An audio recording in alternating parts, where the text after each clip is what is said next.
Another big story we've been tracking all afternoon, a massive pileup on I-39 near Beloit this afternoon sends over 20 to area hospitals. Take a look at your screen right now. You can see just how violent that collision was with this video given to us from Dalton Schroeder.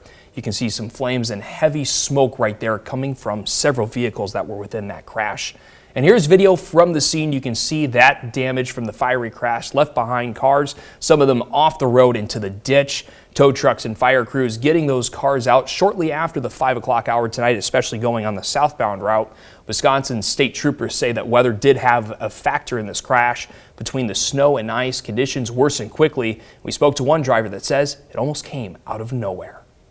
You know, the thing that was surprising is that we didn't have any snow where they had closed the highway, and so whatever happened between then and the hour, just literally the hour before we got there, it must have been dramatic, and it must have taken everyone by surprise. So I just hope everybody's okay.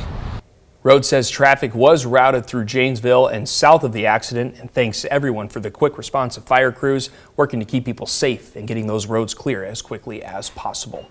And those victims were transported to Beloit Memorial Hospital with 27 being treated for injuries. The hospital also held a unification warming site where a bus of more than 21 uninjured people were transported while still processing that accident.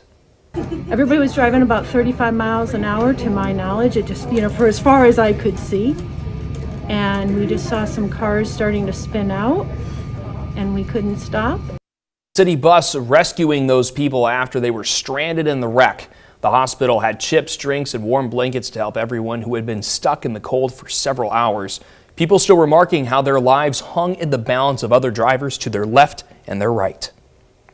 We were pinned between two semis, and actually our car was smashed, totaled, and between two semis, and both semi drivers basically hit the wall to save people's lives because that's what they're trained to do. And so we were extremely thankful, because if he didn't hit the wall, we wouldn't be here. And stay tuned to 13 WREX for any new information that becomes available from this crash. We're of course going to provide any breaking information online at WREX.com.